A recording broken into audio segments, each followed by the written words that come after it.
Last episode में हमने देखा था कि ये बेचारे वेस्ट सेवन से अपनी जान बचा के भाग रहे थे और सेवन इनका पीछा कर रहा था। लेकिन तभी कोई लेडी ऊपर से यहाँ आती है, कहती है कि वहीं रुक जाओ। तो मेरे लड़के, तुम्हारी ये मजाल कि मेरे क्यूटीज को इस तरह से परेशान कर रहे हो। आज तक मैंने इस प्लेस में तुम्हारे जैसा जुल्मी इंसान नहीं देखा जो कि रिक्वायरमेंट्स के पूरा हो जाने के बावजूद भी मेरे क्यूटीज को तंग कर रहा है। ये बस टेस्ट है ना कि अखाड़ा। तो फिर तुम अभी तक सेकंड फ्लोर में क्यों नहीं गए? जिस पर सेवन पूछता है कि आप कौन हो माता जी। तब ये लेडी कह रही कि मेरा नाम जियोताव है, तुम मुझे पीच फेरी बुला सकते हो। जिस पर सेवन कहता है कि पीच फेरी, क्या आप इस प्लेस की गार्डियन हो? तब पीच फेरी कह रही है कि गार्डियन से तुम्हारा क्या मतलब है, ये पूरा सामची टावर ही मेरा है।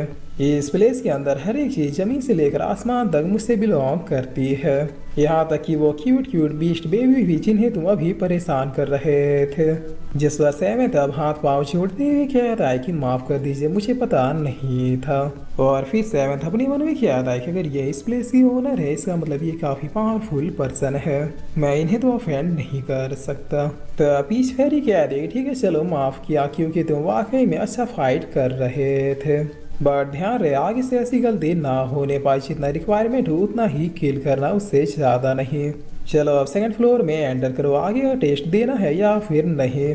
जिस पर सेवन अपने मन में क्या था कि ये देखने में तो मेरी ही उम्र की लग रही है, लेकिन ताकत के मामले में तो ये हमारे ब्रांच वाले विजय एकेडमी के डीन से भी ज़्यादा पावरफुल लग रही है। बाप रे बाप, पता नहीं ये लोग क्या खा के अपने टाइम में कल्टीवेट किया करते थे।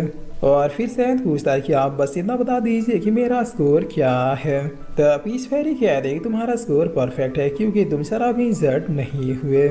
जिस पर सेवन कह रहा है कि इसका मतलब क्या मैं टॉप 100 के अंदर हूँ?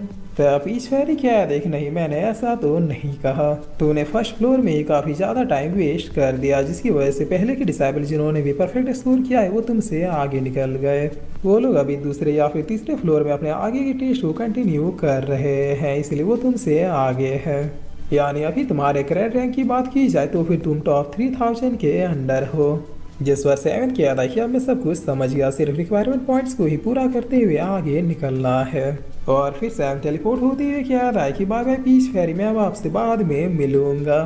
तो पीच फेरी अपने मन में कह रही इस लड़के को देखकर मुझे डीन की याद क्यों आ रही है। क्या हमारे ग्रेट फाउंडर का इससे कोई नाता है? नहीं ऐसा नहीं हो सकता, उनका तो कोई अपना रिलेटिव है ही नहीं। तो फिर ये लड़का इतना कैजुअल कैसे है कि मेरे बीस्टो भी इतनी बुरी तरीके से मार रहा था। जिस पर तभी मास्टर पीगा उठते हुए कह रहे कि क्या अभी मैंने जिसकी आवाज़ सुनी वो वही थी? सूतो रे, वो औरत तभी मेन अकेडमी में है, तो फिर उसकी आवाज़ मुझे यहाँ पर कैसे आ सकती है? लगता है मुझे उस पीच फेरी का सपना आया है।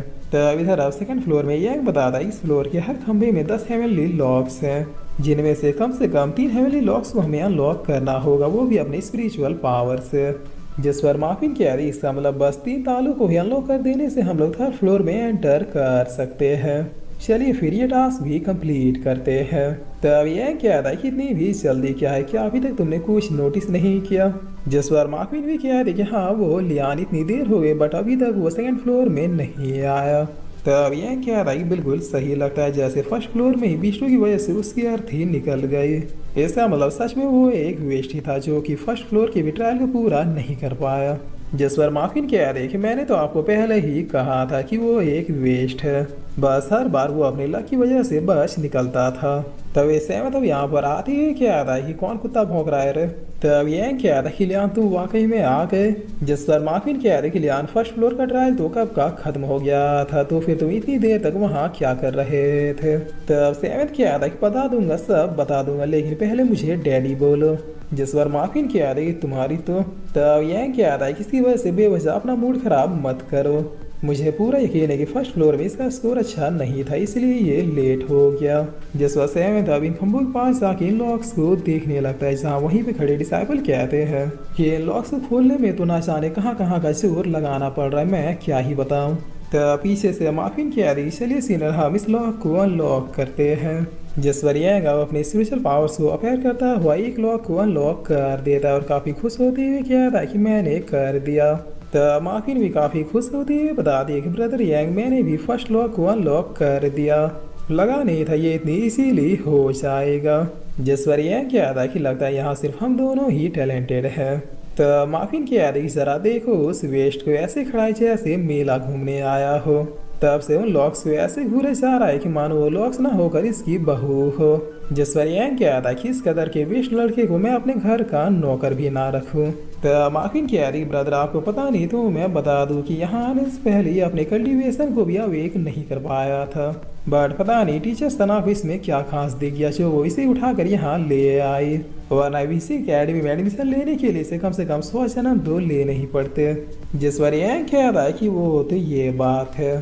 तब इस गधे के बारे में हमें सोचने की भी जरूरत नहीं है, इसे हम जब चाहे निपटा देंगे।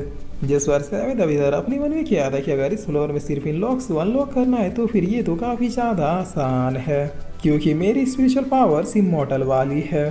तो माफी ना अब एक और ताले को ओपन करते हुए कह रही कि ब्रदर यांग देखिए मैंने एक और ताला अनलॉक कर दिया। जिस पर पीछे वाले डिसेबल भी एक दूसरे से कहते हैं कि वाकई में ये लड़की तो कमाल की है, इतने कम टाइम में इसने 2 तालों को खोल दिया जो हम में से अभी तक कोई भी नहीं कर पाया है। तो अब यांग भी अब एक और ताले को अनलॉक करते हुए कहता है कि मेरा तो पसीना निकल गया। अरे मैया सिर्फ 2 तालों को खोलने में पूरा ऊपर से लेकर नीचे का जोर लगाना पड़ गया।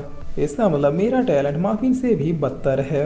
और फिर यांग माफिन से क्या याद आया कि गुड जॉब माफिन, अगर तुम इसी तरह से फ्यूचर में कल्टीवेट करती गई तो फिर तुम्हें सक्सेसफुल होने से कोई भी नहीं रोक पाएगा, लेकिन पावरफुल हो जाने के बाद अपने सीनियर ब्रदर को मत भूलना। जिस पर माफिन कह रही डोंट वरी सीनियर, मैं अपनों का साथ कभी भी नहीं छोड़ती, हम दोनों साथ में सक्सेसफुल होंगे। तब यह क्या था जरा इस घूंसे को तो देखो अभी बस इस पिलर को ही घूरे जा रहा है। जिस पर माफिन अब अपने मन में क्या देख लिया ना तुम्हें समझ में आ जाए कि मेरे और तुम्हारे बीच में कितना डिफरेंस है। मेरा टैलेंट तुमसे कई गुना ज्यादा एक्स्ट्रा ऑर्डिनरी है।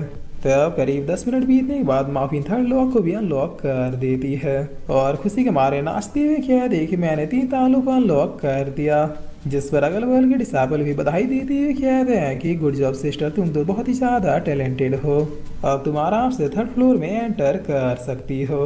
तो माफिन अब काफी कॉन्फिडेंस में लियान के पास आती है क्या था कि ये तब से कौन भिखारी खड़ा है यहाँ, भीख वीख नहीं मिलती।